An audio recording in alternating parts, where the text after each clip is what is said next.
अस्सलाम वालेकुम रहमतुल्लाहि व बरकातहू। मौके कलम के मुअज़्ज़ज़ नाज़रीन सामीन, आपका इस्तकबाल है हमारी इस लाइव शो में। चूंकि आपको मालूम है कल हमने एक पोस्टर अपलोड किया था। अनफॉर्चुनेटली या फॉर्चुनेटली हम कहेंगे, अल्लाह बेहतरी करता है, कल पोस्टपोन हो गया हमारा प्रोग्राम। तो आज हमारे साथ former DGP J and K police SP Vaid साहब जुड़े हुए हैं। काफी दिनों से मैं इनके साथ कांटेक्ट में था। मैंने कहा आपके साथ एक प्रोग्राम करें, गुफ्तगू करें मौजूदा हालात पर। तो सर, आपका वेलकम है नोक के कलम में। नमस्कार। Thank you sir, thank you. Sir, चूंकि आप जानते ही हैं जम्मू कश्मीर बल्कि पूरे सब कॉन्टिनेंट के हालात, हिंदुस्तान, पाकिस्तान, अफगानिस्तान में भी देखते हैं, पूरे बरसगीर के हालात अभी बड़े नाजुक मोड़ पे लग रहे हैं। चूंकि जो ये पहलगाम का टेरर अटैक हुआ, इसके बाद हिंद पाक के दरमियान कशीदगी बढ़ गई, बल्कि एक मुख्तसर सी जंग, और अभी भी जंग हालत की जंग में ही है। अभी भी इंडिया और पाकिस्तान के लीडर्स भी और फौज भी ये बता रही है कि ये जस्ट जंग अभी रुकी हुई है, बंद नहीं हुई है, खत्म नहीं हुई है। तो लेकिन ये जो सीज फायर हुआ है, आप इसको कैसे देखते हैं? इस फिलहाल इस मुख्तसर सी जंग में सीज फायर को कैसे देखते हैं, और अभी इस जंग में कौन जीता कौन हारा आपकी नजर में? देखिए, ऐसा है सोहेल, मैं इसको सीज फायर नहीं कहूंगा। ये बेसिकली थोड़ी देर के लिए रुका है। ये जो ऑपरेशन सिंदूर है, इसको बंद नहीं किया गया। ये थोड़ी देर के लिए इसको रोका गया है। और वो उसके आप जानते हो कि 6 और 7 की रात को जब भारत ने देखा कि 22 अप्रैल के बाद पाकिस्तान ने उन टेररिस्टों के खिलाफ जो लश्कर ए तोयबा का टेररिस्ट थे, वो इन्वॉल्व थे, उसके खिलाफ कोई कार्रवाई नहीं की, तो भारत को मजबूर होकर 12-14 दिन के बाद कार्रवाई करनी पड़ी। और जो लश्कर का हेडक्वार्टर है मुरीद के, जैश का हेडक्वार्टर है बाबलपुर, और सियालकोट में हिजबुल मुजाहिदीन का जो हेडक्वार्टर है, उनको तीनों को निशाना बनाया। टोटल 9 ऐसे ठिकाने थे जिसको निशाना बनाया भारत की मिसाइल ने, और उनको तबाह कर दिया। और यहाँ ये सब पाकिस्तान के अंदर ट्रेनिंग कैंप थे, ये वहाँ वो अड्डे थे जो इनके हेडक्वार्टर्स थे, इन सारी तंजीमों के। कश्मीर के लोग तो इससे बाकायदा वाकिफ है। उसके बाद पाकिस्तान ने कहा कि हम जवाबी कार्रवाई करेंगे, तो ड्रोन का और मिसाइल का अटैक किया। भारत के सारे आपने खुद कश्मीर में और बारामूला में भी देखा होगा, पूरे लद्दाख से लेकर गुजरात तक, कच्छ तक, जितने यहाँ के शहर थे, टाउन थे, आर्मी इंस्टॉलेशन थी। क्योंकि यहाँ तो टेररिस्ट कैंप्स नहीं है, तो पाकिस्तान ने हमारे जो शहर हैं उन पर हमला किया, और हमारी जो आर्मी की एस्टैब्लिशमेंट उन पर हमला किया। जैसे उधमपुर में नॉर्दर्न आर्मी कमांड है, जम्मू में एयरपोर्ट है, श्रीनगर एयरपोर्ट पे तो डॉग फाइट हुई, आपके श्रीनगर सिटी में, गांधरबल में, बारामूला में, उन सारी जगहों पे हमला हुआ। अपनी स्टेट की बात करें, यहाँ अखनूर में, कठुआ में, सांबा में, तो अच्छा, रजौरी में तो एक एडिशनल डीसी साहब की वहाँ वो डेथ भी हो गई। और पुंछ में कितने सिविलियन मारे गए, मेरे ख्याल पुंछ में कोई 15 लोगों की जान चली गई और बहुत सारे लोग जख्मी हुए। वहां एक गुरुद्वारे पे हमला हुआ, और शायद 2 बच्चियां भी वहां उनकी डेथ हुई। इसी तरह उड़ी में, आपके बारामूला जिले में उड़ी में, वहां अटैक सिविलियन एरिया में हुआ। और वो ये जो पुंछ और उड़ी में हुआ, ये शैलिंग से हुआ। रजौरी में जो हुआ, ये शैलिंग, जो बॉर्डर की शैलिंग से हुआ। लेकिन जो ड्रोन अटैक हुआ, जो तुर्की के ड्रोन्स थे पाकिस्तान ने लिए हुए, उनको इस्तेमाल किया, और चाइना के कुछ ड्रोन थे और कुछ मिसाइल थी। लेकिन वो हमारा जो एयर डिफेंस सिस्टम था, उसको वो भेद नहीं सके। अल्टीमेटली हमारा एयर डिफेंस सिस्टम ने हमें बचाया और कोई नुकसान ज्यादा नहीं हुआ। एक दो चार जगह पर मलबा गिरा, वो मलबा होता है ना जो डेबरी गिरता है, उससे दो तीन जगह पर, जैसे पठानकोट में एक हुआ, हमारे यहाँ बख्शी नगर में हुआ, अरूप नगर में जम्मू में हुआ, उसमें ये जो मंदिर है उसके पास आप शंभू मंदिर, उधर गिरा, लेकिन कोई ज्यादा नुकसान नहीं हुआ। अगर मैं सोचता हूं कि अब भारत का एयर डिफेंस सिस्टम ठीक नहीं होता तो हजारों लोग मर जाते, श्रीनगर से लेकर, कश्मीर से लेकर वहां गुजरात कच्छ तक, बहुत सारे, पंजाब, जम्मू कश्मीर, आपका राजस्थान, हरियाणा और गुजरात, इस सारे इलाके में बहुत सारी डेथ। इवन उन्होंने मिसाइल मारी दिल्ली में, जिसको रास्ते में शायद कौन सी जगह थी वहां उसको इंटरसेप्ट कर लिया। तो फिर भारत ने जब ये देखा कि पाकिस्तान ने इस तरह अटैक किया, तो भारत ने फिर 10 तारीख को, 9 और 10 की रात को, भारत ने रात को रिटेलिएट किया और इनके जो 13 एयर बेसिस थे उसमें से 11 को उड़ा दिया, उनका रन, उनको इनफेक्टिव कर दिया, उनको रनवे को ही टारगेट कर दिया।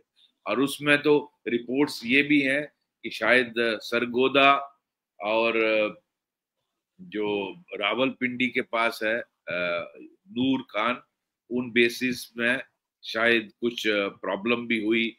रिपोर्ट्स हैं, कितनी सही है मुझे नहीं मालूम, कुछ मीडिया में चल रहा है कि वहाँ कुछ न्यूक्लियर स्टॉक पॉइल था, उसको भी डैमेज किया गया है। तो इस जब ऐसी स्थिति बनी, जब भारत ने रिटेलिएट किया, तो पाकिस्तान बिल्कुल पैरालाइज हो गया कि 13 में से 11 एयर बेसिस जो है उसके बिल्कुल तबाह हो गए।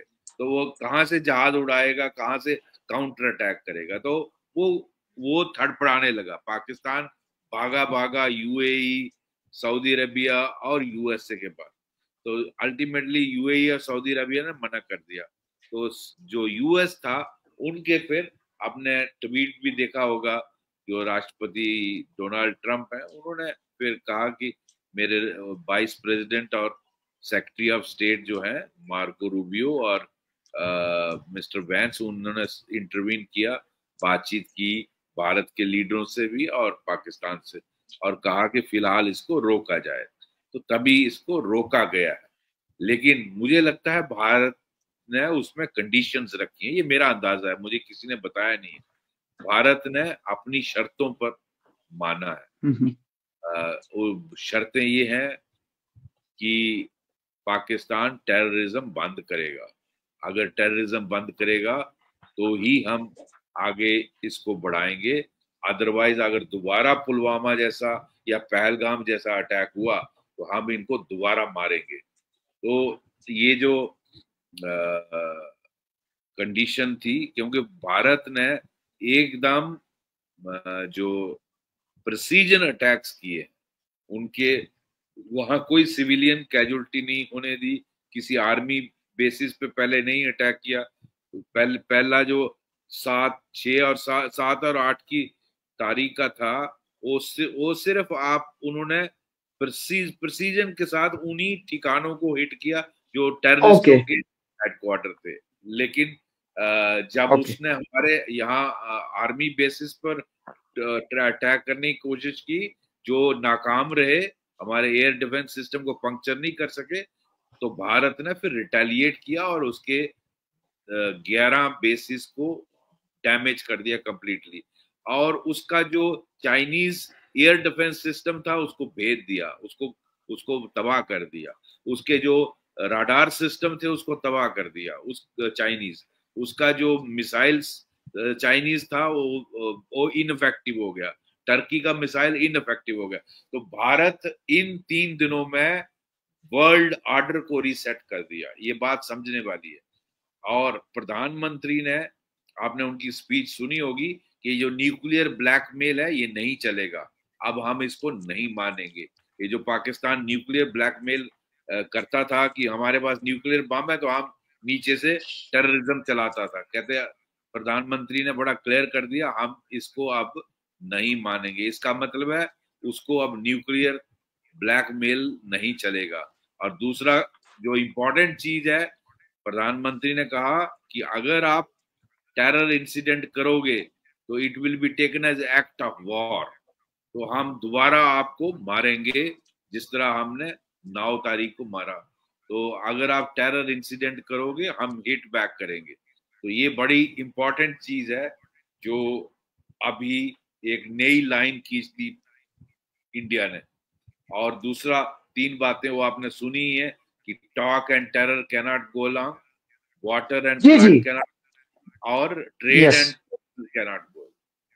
Yes yes. अच्छा वैद साहब, मुझे बताएं, चूंकि जब हम ये गुज़श्ता 1-2 हफ्ते से देख रहे हैं, बड़ा टेंस का माहौल बना था, लेकिन हमने देखा कि ये भारत जो चाइना है और तुर्की आजरबाईजान का भी कुछ ओपनली वो पाकिस्तान के सपोर्ट में आ गए। यहाँ के आपने अभी बोला कि टर्की के कुछ ड्रोन्स इस्तेमाल किए गए, इस तरह से चाइना की कुछ वो चीजें इस्तेमाल हुई, जंगी कुछ सामान इस्तेमाल हुआ।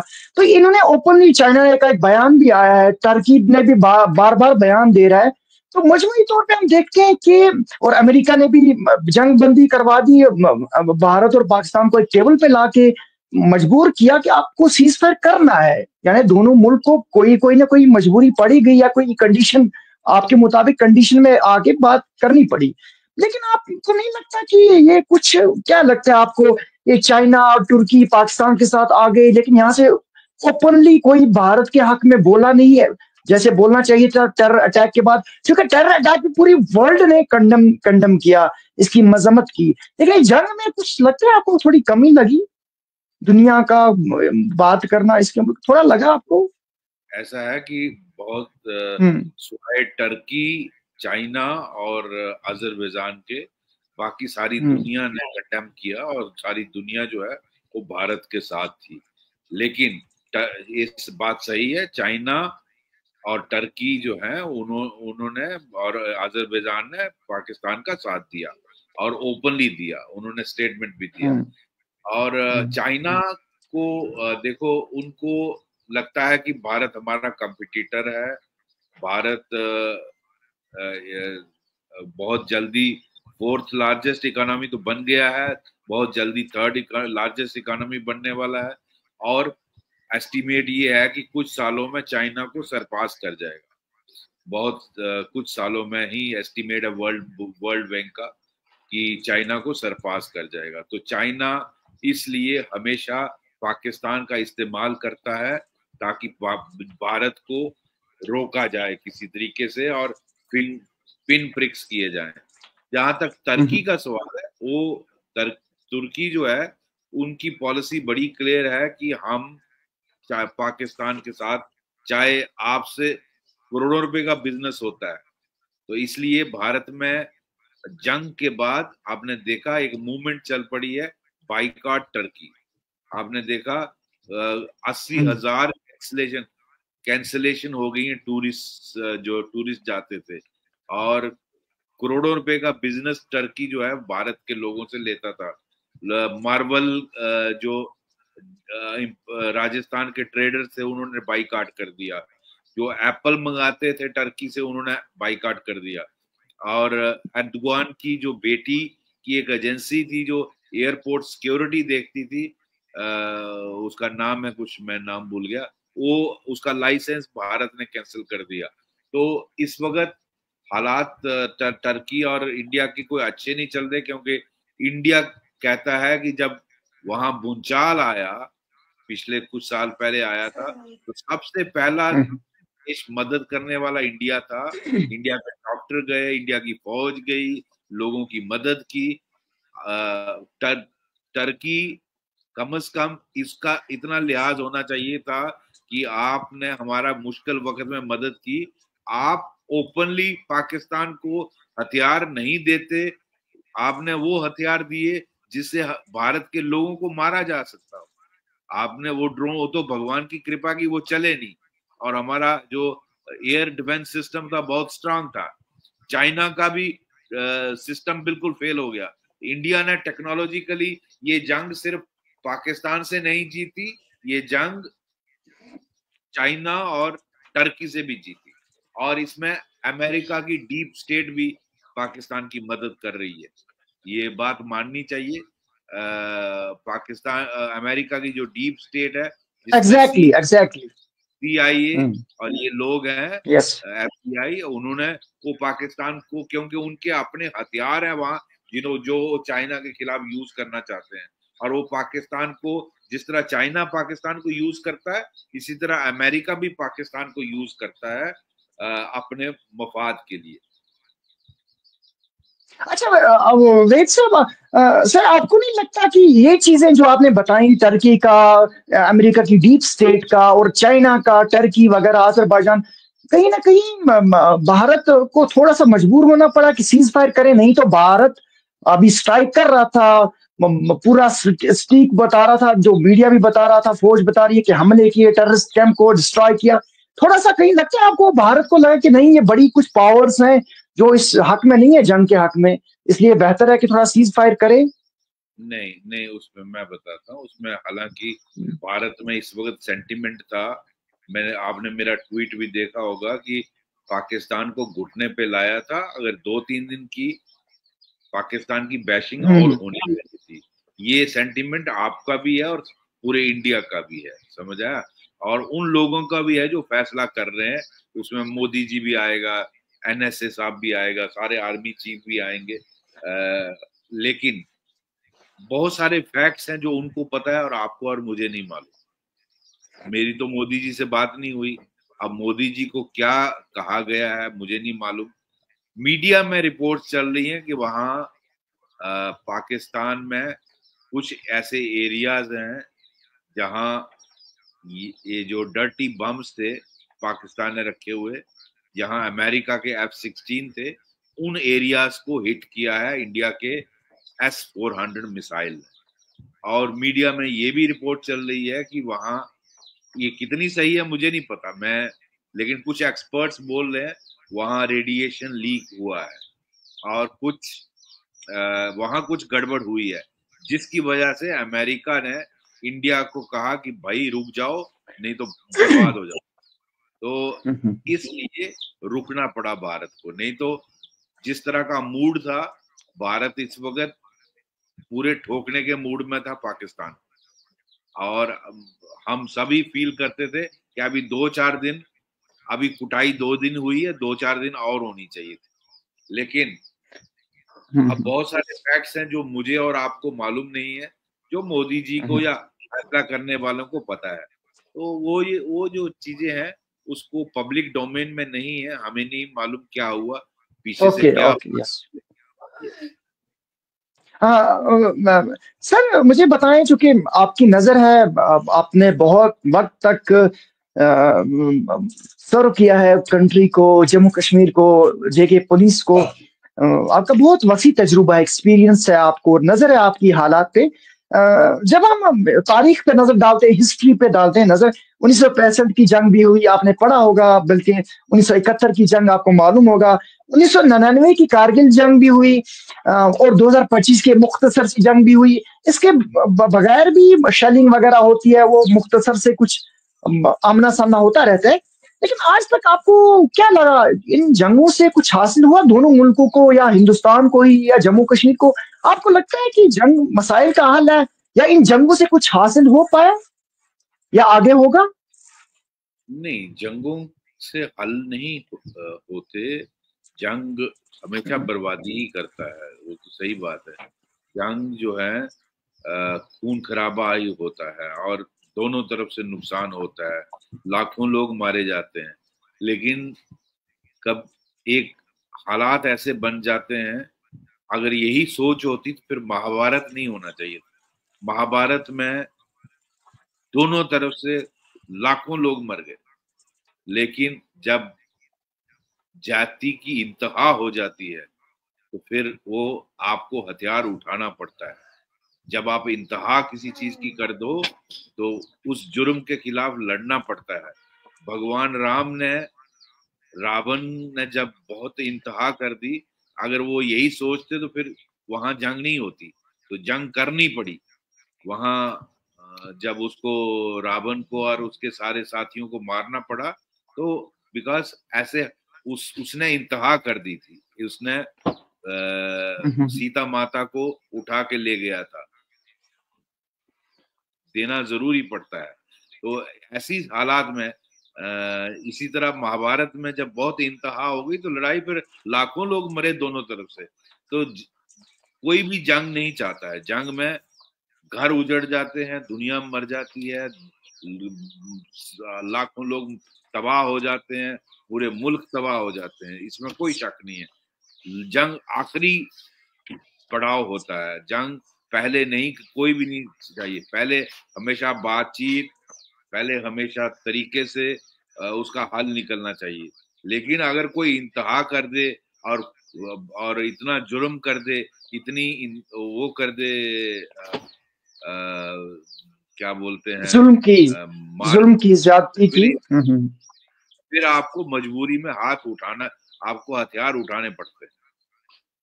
अच्छा सर, मैं थोड़ा सा इससे पहले वाले सवाल की तरफ आऊंगा।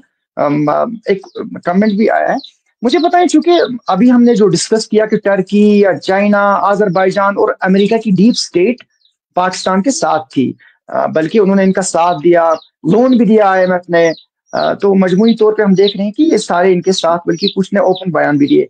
आपको नहीं लगता कि इंडिया की फॉरेन पॉलिसी में कहीं कोई खामी या कुछ ऐसा कुछ तो नहीं लगा कि इनकी फॉरेन पॉलिसी में कुछ कहीं कमी रही, जिसकी वजह से ये वो उनकी हमदर्दियां अपने लिए नहीं बटोर पाया? इस वक्त क्रूशियल स्टेज पे अमेरिका का, जो बाकी पावर्स हैं दुनिया की, उनका साथ और सपोर्ट आना चाहिए। आपको लगता है कि फॉरेन पॉलिसी में कहीं कमी खामी रही है? नहीं, फॉरेन पॉलिसी में कोई कमी नहीं। चाइना हमेशा इंडिया के खिलाफ था और टर्की भी इंडिया के खिलाफ था, अजरबैजान, इसमें कोई नई एडिशन नहीं है। ये पहले से पाकिस्तान के साथ थे। आई डोंट थिंक हमारी फॉरेन पॉलिसी में हमारी फॉरेन पॉलिसी इतनी अच्छी है कि दुनिया आज 190 मुल्कों में से सिर्फ 3 ही पाकिस्तान के साथ है। बाकी तो आपके उन्होंने क्रिटिसाइज किया, जो टेररिस्टों ने अटैक किया, उन्होंने भारत के साथ हमदर्दी दिखाई। हाँ, वो जंग में नहीं कूदे, वो बात अलग। ठीक। अच्छा, चूंकि बड़ा अहम प्रोग्राम है और आपका वक्त भी बहुत कीमती है, मैं चाहता हूं कि हम इस पे थोड़ा बहुत कुछ चीजें हमारे सामने आ जाएं और हमारे नाज़रीन भी देख पाएं। चूंकि जंग होती हैं, जंगें जो हैं मजबूरन फिर मुल्कों को जंगी करनी पड़ती है, आपने भी बोला। जैसा कि मीडिया में भी रिपोर्ट्स आई कि जो टेररिस्ट कैंप्स हैं उनको हिट किया गया पाकिस्तान में। मसूद अजहर की फैमिली के 10 मेंबर के मारे जाने की खबर है, वो मीडिया में आया। ये भी एक मीडिया में ही आया कि मसूद अजहर ने कहा कि मैं जी इनका इंतकाम लूंगा। आपको नहीं लगता कि जैश मोहम्मद उसके जहन में भी ये चलता होगा कि मेरी फैमिली के मेंबर्स मारे गए, ये हालात बनने से ज्यादा बिगड़ सकते हैं, कहीं वो फिर से ऐसा कोई अटैक न कर दे, कोई हमला न कर दे खुदा खास्ता, जिससे कोई ऐसा नुकसान हो जाए? बल्कि एक बयान आया मीडिया में ही, ऐसे सोशल मीडिया पे भी, उसने कहा कि मैं जी इसका बदला लूंगा, मेरी फैमिली को ऐसे हिट किया इन्होंने। ऐसा है, उसके बयान के लिए और उसके बदले से डरने वाली कोई बात नहीं। उसने आज तक हजारों लोगों को मारा है और उसका खमियाजा उसको भुगतना पड़ेगा, और वही खमियाजा भुगतना पड़ा उसको।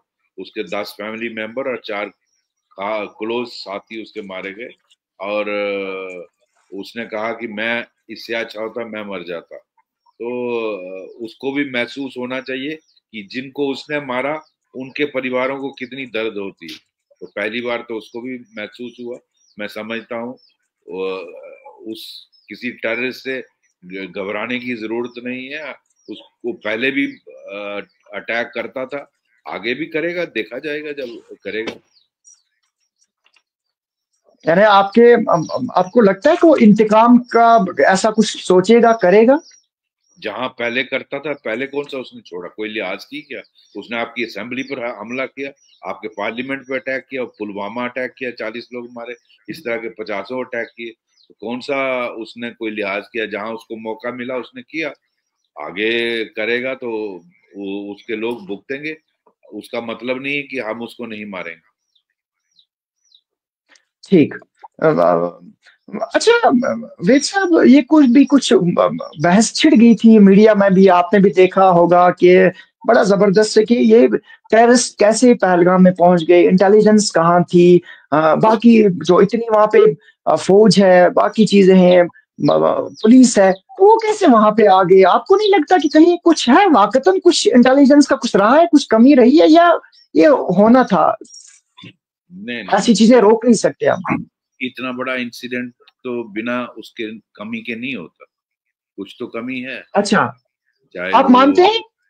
बिल्कुल, ये इतना बड़ा हादसा हो गया, आपको पता ही नहीं चला, वहां रैकी हो रही थी, वहां अच्छा। टेररिस्ट आके रैकी कर रहे हैं। 15 तारीख को कोई कह रहा था, पता नहीं कितनी तारीख को आए, और उन्होंने जगह 4-5 रैकी की। उसके बाद उन्होंने ये देखा कि वहां डिप्लॉयमेंट क्यों नहीं थी आर्म्ड पर्सनल की। अगर इतने टूरिस्ट जा रहे थे, मुझे किसी ने बताया कि वो जनरली जून में खुलता है, और इस बार 20 हम्म। अप्रैल को खोल दिया। अगर 20 अप्रैल को खुला तो अभी डीएम और एसएसपी को शायद क्या उनको इन्फॉर्म किया, जिसने जिसने भी फैसला लिया खोलने का, उसने डीएम और एसएसपी को इन्फॉर्म किया, डीसी और एसपी को, और क्या सिक्योरिटी डिप्लॉयमेंट के लिए कहा वहां? वहां वहां आर्म्ड पुलिस पर्सनल क्यों नहीं थे? होने चाहिए थे। जहाँ इतनी हम्म। वो जाती है, टूरिस्ट जाता है, वहां ये चीज होनी चाहिए थी। तो कमियां तो रही हैं, तभी इतना बड़ा हादसा हुआ। ओके सर, आप कंफर्टेबल हैं? आप हाँ, कंफर्टेबल हैं अभी? आज ओके, फिर लाइट चली गई। No problem sir. आप अच्छा, कोई हमें इशू नहीं आ रहा है। बस आप कंफर्टेबल रहें। कुछ और मैं आपके मिनट लेना चाहूंगा, चूंकि सर हम जब देखते हैं कि साबिक जो फौज के ये चीफ है नरवणे साहब, उनका भी परसों एक वीडियो क्लिप अच्छा वायरल हुआ। उन्होंने कहा कि ये जो जंगे हैं कोई आसान काम नहीं होता, बॉलीवुड की मूवीज नहीं है जो लोग समझते हैं, इसमें इंसानी जानों का जिया होता है। आज काटजू साहब जो former chief justice of India, उनका एक पोस्ट मैंने पढ़ा। उन्होंने कहा कि ये असल में इंडिया और पाकिस्तान की जंग नहीं थी, बल्कि ये जो दुनिया की जो हथियार बनाने वाली, जहाज बनाने फैक्ट्रियां हैं, कुछ नाम भी लिया उन्होंने, ये असल में इनकी जंगें थी। इसको कैसे देखते हैं? क्या वाकई ये ऐसा ही है कि दुनिया में हथियार बनाने वाली फैक्ट्रीज है, मुल्क है, ममालिक है, असल में उनकी जंगें होती हैं? ये मुल्क जो है इस्तेमाल होते हैं, उस वजह से पॉलिटिकली इस तरह की चीजें होती हैं? इसका कहाँ ये तक बात इसमें हाथ है? या ये बात कहीं बड़ी हद तक सही भी होती है कि अच्छा। उनका हाथ होता है। उनका यूक्रेन रशिया वॉर में उनका रोल है। जहां भी जंगें होती हैं वो बहुत इन्फ्लुएंस करते हैं कंट्रीज को। जो ये वाली लॉबी है ना, आर्म्स वाली, वो करते हैं इस हम्म। वक्त। तो जनरली काजू साहब बड़े कंट्रोवर्शियल बयान देते हैं, लेकिन ये बयान सही है। अच्छा अच्छा अच्छा, ठीक।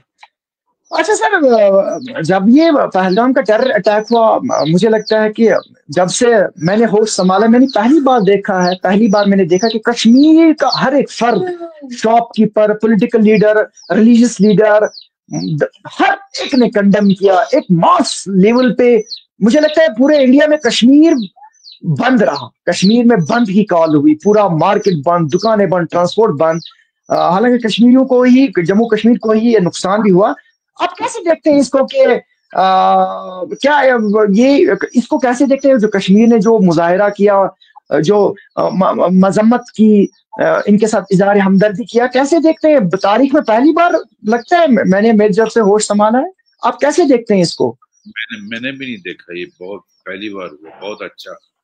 ये हम्म पहली बार सारे कश्मीर के सेक्शन, हर पॉलिटिकल पार्टी, हर मलहरा, हर सोसाइटी का हर जो विंग था वो आया आगे और इसके खिलाफ मुजाहरा किया। ये बहुत अच्छी बात है। हम्म और पूरी सॉलिडेरिटी के साथ सारे इकट्ठे हुए और टेररिज्म हम्म के खिलाफ बोले, पाकिस्तान मुर्दाबाद बोले, भारत के फेवर में, और इस टेरर एक्ट के खिलाफ बोले, भारत के की फेवर में बोले। ये हालांकि कुछ लोगों का कहना है कि उनका टूरिज्म से सबका गुजारा होता है, इसलिए चाहे कोई भी कारण है, लेकिन लोग आए।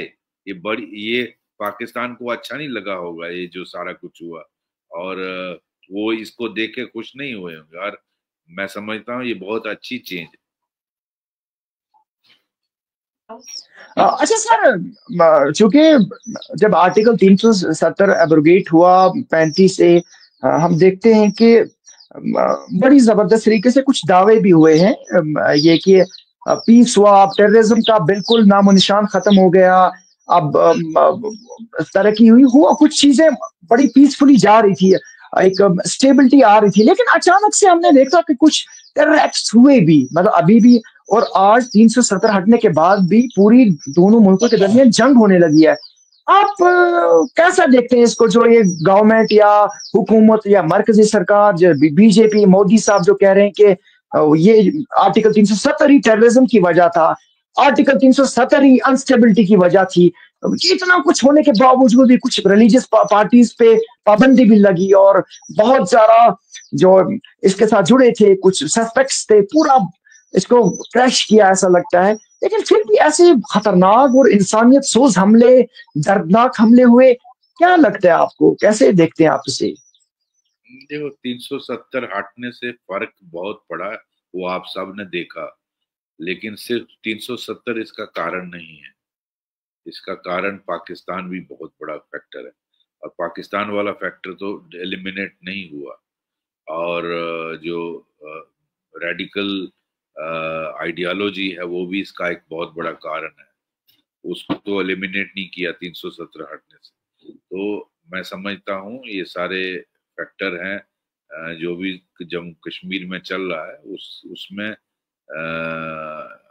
370 एक अहम मुद्दा था।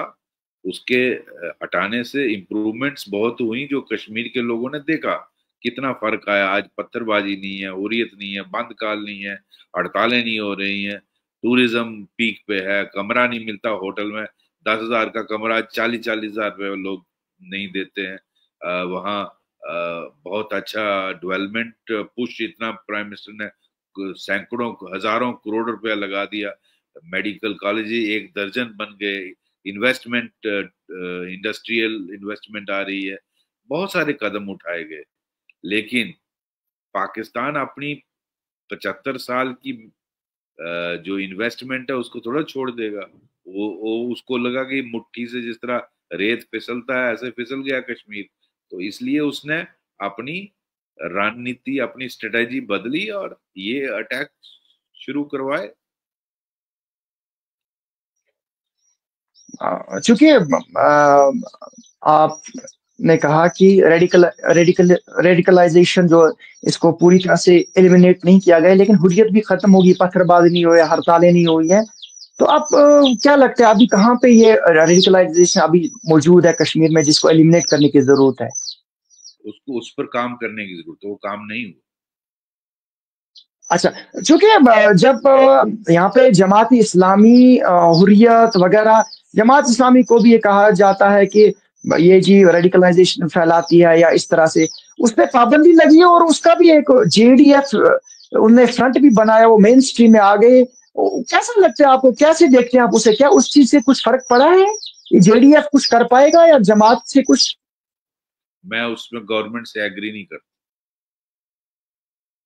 वो उसको जमात इस्लाम का कश्मीर में बहुत नेगेटिव रोल रहा है, और उनका बहुत बड़ा हाथ रहा है।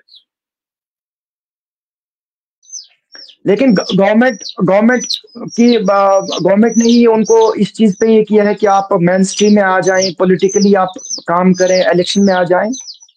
जमात इस्लाम आपके कहने के मुताबिक वो सही फैसला नहीं है गवर्नमेंट का, या जो इंडिया की डीप स्टेट है? अच्छा, नहीं, मैं नहीं एग्री ठीक, करता। Okay okay. अच्छा सर, मुझे बताएं, ये हम देखते हैं कि पाकिस्तान के जो पॉलिटिकल लीडर्स हैं, फौज के कुछ बयान आए। कल मैं एक बयान देख रहा था कि जब तक कश्मीर का मसला है या कश्मीर में पॉलिटिकल अनस्टेबिलिटी है, ये चीजें जारी रहेंगी। और मीरवाइज साहब ने जामिया मस्जिद में भी एक बयान दिया, उन्होंने कहा कि जंगबंदी जारी रहनी चाहिए, लेकिन जो डायलॉग, तो कश्मीर इशू को रिजॉल्व, कॉन्फ्लिक्ट को रिजॉल्व करने की कोशिश करनी चाहिए। ये जो कश्मीर कॉन्फ्लिक्ट है, रिजॉल्व करनी है, अभी भी जारी है। इसको कैसे देखते हैं? क्या वाकतन कश्मीर पे कुछ बात करने की जरूरत है दोनों मुल्कों को? बिल्कुल भी नहीं। बात करेंगे पीओके पर, बात करेंगे टेररिज्म पर, या कोई आपने टेररिस्ट वापस करना है उसके ऊपर, बाकी कोई भाई कोई मुद्दा नहीं है जिस पर बात करें।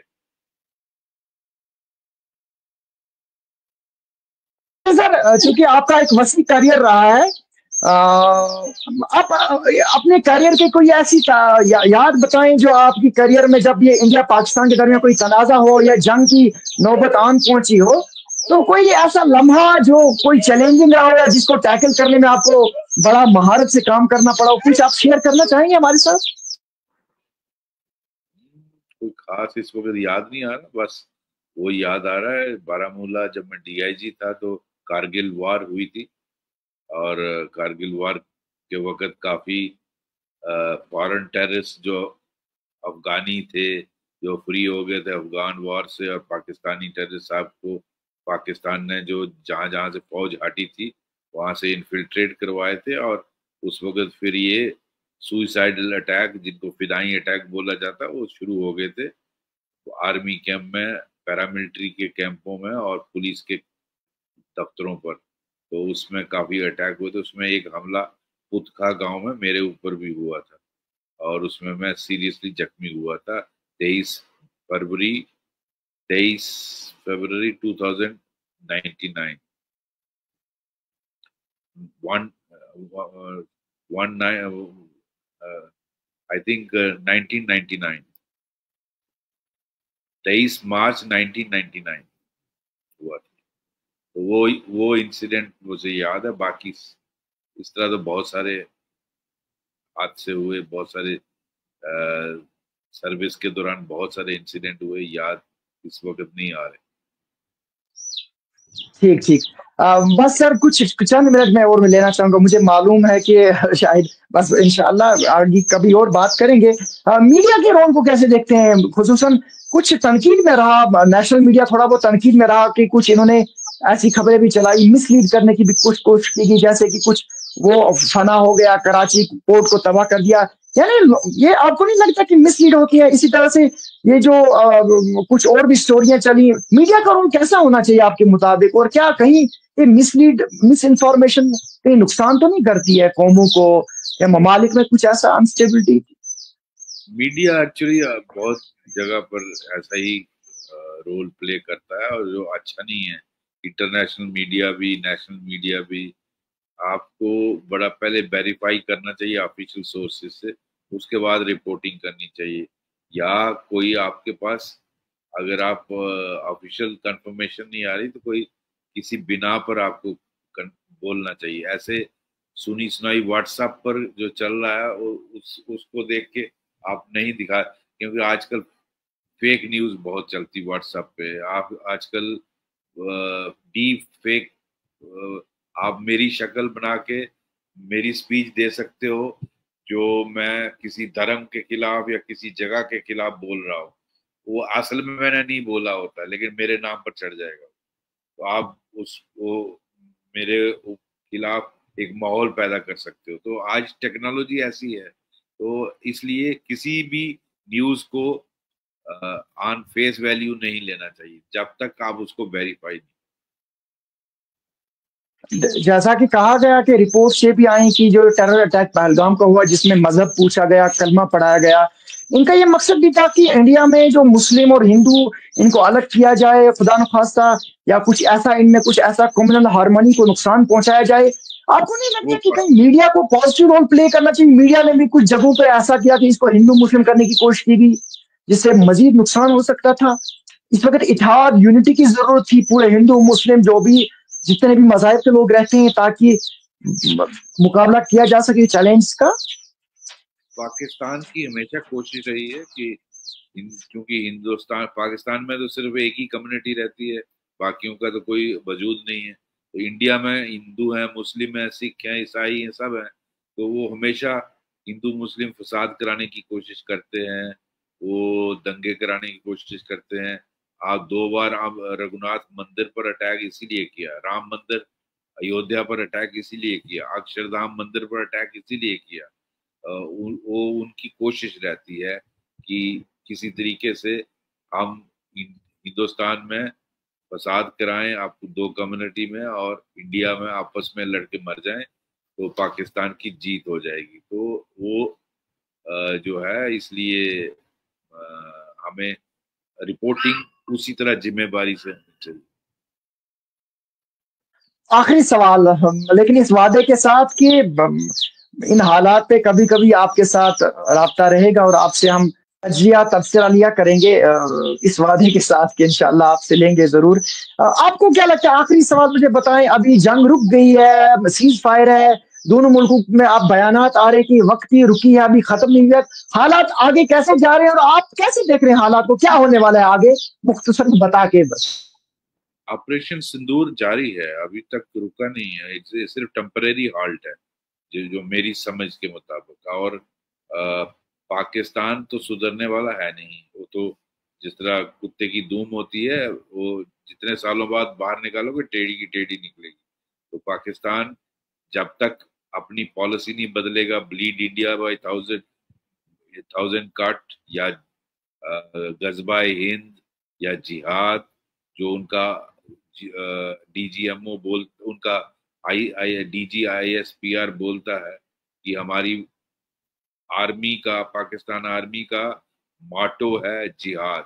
अगर ये आप पॉलिसी रखोगे तो कैसे ये अमन होगा? मुझे नहीं लगता अमन होगा, जंग होगी, क्योंकि उन्होंने बाज नहीं आना है और अटैक करना है। और मोदी जी ने कहा है कि any incident of terror will be taken as act of war. Act of war.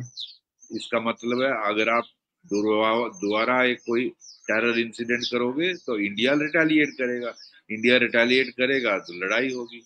तो जब तक वो अपनी पॉलिसी में चेंज नहीं लाएंगे, मुझे नहीं लगता परमानेंट अमन आए। थैंक यू सर, SP वैद साहब, हमारे साथ बात करने के लिए आपका बहुत बहुत शुक्रिया। Thank you very much, thank you. तो चलिए नाज़रीन, ये थे हमारे साथ फॉर्मर DGP J&K SP वैद साहब, जिन्होंने हमारे साथ बात की। आई होप कि वक्त कम ही लग रहा था कि अभी मजीद बात करते, तो इंशाल्लाह फिर भी इन हालात और जो इस पे तजिया तबसरा लेते रहेंगे हम एक्सपर्ट्स का। तो हमारे साथ बनने के लिए आपका बहुत बहुत शुक्रिया। Thank you very much. अस्सलाम वालेकुम रहमतुल्लाह।